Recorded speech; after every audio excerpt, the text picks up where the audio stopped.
Danganronpa Ultra Despair Girls is, in my opinion, an underrated game. Unfortunately, because it isn't like the visual novel style of the other games, it gets treated like the red-headed stepchild of the family. Like it's not really a Danganronpa game, and it gets left out of conversations about the series. At least, that's what it was like around its release some years ago. In recent years, fans have started to pay more attention to it, and have begun to appreciate it more over time. Maybe it's because we haven't received a Danganronpa game in a while, but it feels like now, people are giving it the chance that it didn't really get when it came out. Maybe it's because the game is almost identical to real life at this point. It did something different, and what they set out to do, I believe was successful.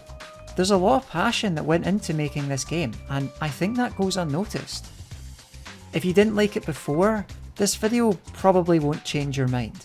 I don't expect to win anyone over with it. And for the record, I don't think Ultra Despair Girls is some hidden masterpiece. But I do think it's a much better game than it gets credit for, and I believe in giving that where it's due. Before we even begin talking about the game itself, I really want to address what I think is an incredibly underlooked aspect. That is the English version of the game. The amount of lazy, half-assed localizations, or worse, ones that completely change the meaning or outright censor phrases or characters, is appalling. It feels like so many translators put in the absolute bare minimum. I was playing Chaos Child a little while back, also produced by Spike Chunsoft, and there's a section where you're supposed to go on this map and click on a specific location, except they didn't translate it. So unless you knew Japanese, which is unlikely seeing as you're playing the English version, then you were pretty screwed. This kind of thing is unfortunately more common than you'd think. The Yakuza games, the more recent ones anyway, I would say are a pretty well done example of localization, but not without its flaws. For example, in Mahjong, the explanation and rules of the game are translated very literally, to the point where I don't even think the localizer understood the rules. They didn't even bother to give numbers to the Japanese kanji, which they have since done in more recent titles, thankfully. It's not a big deal by any means, but it's just another example of many where corners are cut. From playing this game and interacting with everything possible, you can tell that the people behind the translation for Ultra Despair Girls really put the effort in. Just look at this diary entry by one of the characters. This is what it looks like in Japanese. As you can see, it's clearly handwritten, at least that's the intention, and formatted in the Japanese way of top to bottom, right to left. The bottom half of the page is stylized for that form of writing. Here's how an average game localization would solve this. And to be fair, in some cases, for very long games with mountains of text, this is acceptable. But what I cannot appreciate enough about this game is that they didn't cheapen out like that. They actually went the extra mile to write this CG in English while keeping the intended handwritten look. They even changed the Japanese formatting of the page into a Western one. And this isn't relegated to simply this one CG. They did this for pretty much every piece of art with Japanese text on it. The only things that didn't change were the environment and the bullets, but this was likely a stylistic choice, one that I agree with. They kept the style of the original for pretty much everything UI related. And once again, this is a spin-off game. You'll find that mainline translated games don't even bother putting in this level of effort. I know I haven't even spoken about the game yet, but I just want to address this because even if you don't like it, there's just no way that you cannot acknowledge the care that went into its localization. I think this game should be talked about more, even if only for that aspect. Ultra Despair Girls is not a visual novel, and doesn't play like the other Danganronpa games. It's a third-person shooter with light puzzle and RPG elements. Sounds like a pretty shitty game to me. For that reason, it gets skipped over by a lot of people, and the gameplay gets lambasted for it. But I really think that this criticism is unwarranted. Compared to other games of its genre, I'd say it's surprisingly quite good. The game has a variety of enemy types and gives you different kinds of bullets to play with, allowing for different ways you can handle certain scenarios. For example, You can use the move bullet to trigger a car to run the Monokumas over. Or you can use the paralyze bullet, which electrocutes water and any Monokumas standing on it. And people. Sorry, Toko. And of course, there's the dance bullet. The strongest bullet of them all.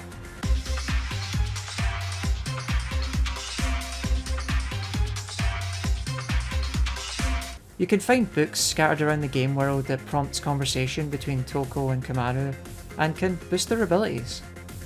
These conversations between the girls are some of the best parts of the game to me. Kamaru Naegi? More like Kamaru Naegi. Oh, come on, that wasn't even clever. You aren't just mindlessly charging forward and shooting things on sight. The game does require you to use your brain in order to pass certain sections, by encouraging you to make the most of an encounter. The frequent arcade machine challenges are a good example of that. There's a formula to the gameplay, split in 3 parts: shooting, positioning, and logically thinking. Use that guy to step on the switch, which opens the door, and then the bomb? Ugh, God, I'm confused. The movement is surprisingly fluid for a game like this, though aiming your speaker can feel a bit sluggish, likely because the game was designed with a Vita in mind. It goes without saying that it definitely feels better to play on more modern hardware than the Vita. That all being said, it does have its weak points. In order to equip a few skills, you'll need to be a certain level. The thing is, the leveling system is something I didn't even take notice of until I was near the end of the game. It feels tacked on, and there's no real indication of how much XP you're getting, or how close you are to the next level. Obviously, this was done for game balance, as they say. They wanted to get you from being too strong. That being said, the power fantasy of playing Genocide Jack and just ripping everything apart breaks that balance. The special fever attack type moves are super satisfying, and they can even be used on bosses. Of course, you can only use Genocide Jack for a limited time, so it's usually best to save her for the more difficult fights. Speaking of bosses, they're probably the lamest part of the game, in my opinion. They're not very inspired, and they're almost all giant mech fights. It feels like a wasted opportunity, to be honest. They have this whole thing with the kids pretending to play a fantasy game, with each antagonist having a specific role, like a priest, a mage, a hero, but they don't really make use of it. I'd prefer if it was more fantasy oriented instead, or even more of the one-on-one battles like Kotoko's boss fight. All in all, I'd say for their first attempt at gameplay like this, they did a good job. It definitely needs a bit of refining, but for the most part, it plays well, and I kinda wish it'd been developed for a better platform, because I think the Vita really held this game back, in more ways than one. Despite that though, I think it's worth bringing up the graphics. The graphics? For a game made for the PS Vita? To some extent, that skepticism is warranted. Some of the background textures look blurry, which stands out on more modern hardware like the PS4 or PC. And while the models match their sprite counterparts quite well, it does look a bit weird in cutscenes. But once again, there's a lot that I think it does right, things that people overlook. I mean, just look at this menu. It's the cutest game menu I've ever seen, and given the subject matter in the game, is well needed eye bleach. They made little icons of Kamaru and Toko for like every sub-menu, even the options menu. Hell, the game has uniquely designed maps for specific locations alongside these chibi illustrations. It's pretty cool. I love game menus that have a lot of personality, and UDG is up there with the likes of Persona 5 for me. It's also worth pointing out the environmental design of the game. Toa City's landmarks are shown repeatedly throughout the game, like the architectural weirdness that is Toa Tower, or the monorail that goes around the city. It feels rewarding when you actually go to those places. There's really creative sections of the game where the kids have painted all over it. A good example would be the town before Toa Tower. It's like a weirdly vivid fever dream. If you continue further on, you end up going through a building full of tapestries of the kids in fairy tales. It's super creative, and the game never draws attention to it at all. I think most people just kind of rush past all this without acknowledging how cool it really is. Just because something isn't a super, hyper, realistic model of a burger doesn't mean you can't appreciate the creativity that went into the game's design. Given how restricted they were with the Vita's limitations, they still managed to create an intriguing and strangely designed world. The amount of effort put into some of these smaller details is a testament to how much care was put into the game's presentation. Throughout all of that though, it has this very kind of end of days aesthetic and atmosphere with the dark red sky, as expected of a game all about tragedy. But there's something to be said about how Komaru still shines through all of that. With all that's been happening in recent years, censorship is becoming more and more common, something I really dislike. Even if I don't particularly agree, I don't think it's right for translators to try and rewrite or change bits of a story or character. But if something is considered problematic, then it needs to be removed. And well, I think Ultra Despair Girls is quite possibly the most problematic game I've ever played. It has really dark themes, to say the least, and definitely lives up to its name. Themes that have honestly never been explored in video games. It challenges you in a way other games don't. It can be quite graphic at points. Characters being forced to watch their friends and loved ones die, kids recounting their various levels of abuse from their parents, adults despising children for what they've done to them as a result of that abuse. It's a story about trauma, the awful shit that people go through and their revenge on who they think are responsible. It's a vicious cycle, and it presents that in a way that isn't in your face and acts intellectually superior. What makes it all tolerable is the game's protagonist, Komaru.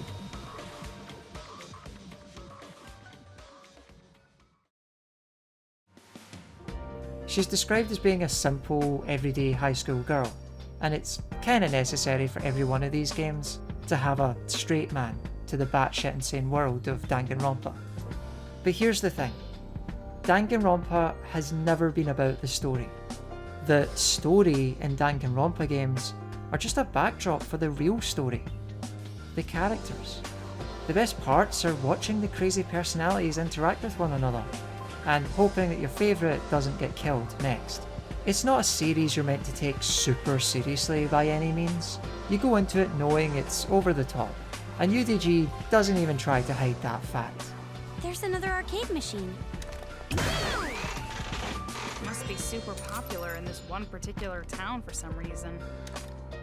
The game has its silly and light-hearted moments, despite the difficult subject matter. No, it's not that easy. Because of the jamming. Jamming? Like raspberry? Something I believe is genuinely needed to stop the game from being too miserable. There's nothing special about making a game endlessly nihilistic and depressing. The real story of this game isn't figuring out how Toa City devolved into hell. It's about Komaru and Toko's relationship surviving it. Komaru gets tossed into this chaotic nightmare and has to deal with one bad thing after another. She's insecure and indecisive. She always looks to Toko to make the decisions instead of being the one to make them herself. These negative experiences could have forced her into breaking down completely, and she nearly does. But with Toko's support, she overcomes it. Over the course of the game, she begins to make her own choices and slowly but surely becomes a stronger woman by the end. It's something that isn't just present in her dialogue, but her voice and actions. Then Future Foundation won't come save us? Then what am I supposed to do? Didn't I already tell you? There's no other way. You have to fight against those kids. Get rid of them, and you can save yourself and Master. That's impossible! Until now, I kept relying on you. And I never really got to make decisions on my own. But I was like that even before I met you. I used to give up all the time. But the decision to save everyone was one I made on my own. Of course, I'm scared. And I'm worried. But despite that, I've made up my mind. Her animations also change as a result of her evolution. In chapters 1 to 4, she walks and runs more hesitantly. She's insecure and grips her speaker gun with both hands at all times. After her speech in chapter 4, her posture changes completely and she runs courageously after becoming more confident in her abilities. The way her transformation is handled is incredible, and witnessing her change is what makes it easily the best story of any Danganronpa game. Where everyone's smiling. So please, let's make that ending happen. Toko comes out of her self-deprecating shell and becomes more trusting, finally having someone that cares about her as a friend. They're pretty much sisters by the end of the story, with all the good and bad that comes along with that. Their relationship is really the thing that makes the game, and the reason why I hold it in such high regard. There's games out there that tell similar kinds of stories to this, but usually it's a brotherhood story involving older men. I can't remember the last time I've seen two females have this kind of bond in any game, unless it's pre-established. It's a neat take to see it being done with young girls for a change. Komaru is voiced by Chirami Lei, and she does such a good job at portraying Komaru's mixed emotions. Her highs Hey! I wasn't bawling! Don't listen to her, Makoto! and her lows. Who cares anymore? No matter what happens to adults, no matter what happens to children, no matter what happens to this town, no matter what happens to the world, I don't give a damn anymore! I don't give a damn!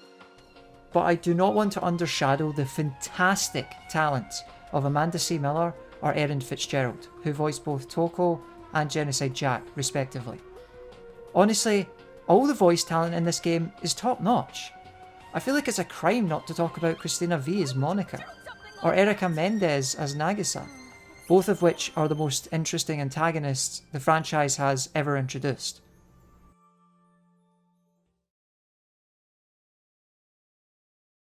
If it isn't clear by now, this game is completely brimming with personality. It's clear that the team cared about these characters and about making the best of it. They didn't half-ass it because it was a spin-off. They put just as much effort into this game as they did with all the others, maybe more. It accomplished what it set out to do, and developed what I think are the most memorable female protagonists I've played in a game in a long time. Before I finish up, I suppose it's worth addressing the possibility of a sequel. If you've played Danganronpa V3, then you're well aware of the little Easter egg about UDG2. I really don't think that was a hint towards anything, but just a little reference to the game itself. At the end of the day though, it all comes down to sales. So how did it perform? Well, UDG sold pretty well in Japan, at about 75,000 sales in its first week. Which doesn't sound like a whole lot, but you have to remember, this was on the PS Vita, which was relatively unsuccessful. And for reference, Danganronpa 2 sold 69,000 copies in its first week. So clearly, sales are not an issue, which is a good sign. But how does Spike Chunsoft feel about the game? At the end of the day, if they decide to do something more with the series, it's up to them, right? Well, thankfully, they aren't treating it like the red-headed oh wait, I already said that. Well, thankfully, they aren't treating it like the green-haired pickle setting of the family by ignoring it completely. In their Danganronpa 10th celebration last year, they released a bit of merch for the game. So, at the very least, they haven't completely forgotten about it. Given that Kodaka, the creator of the series, is no longer at Spike Chunsoft, it's difficult to say whether or not we'll get another game like this.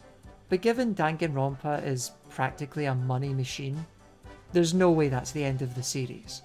It is a little concerning that the director is no longer there, but perhaps having a fresher perspective might make for a better game.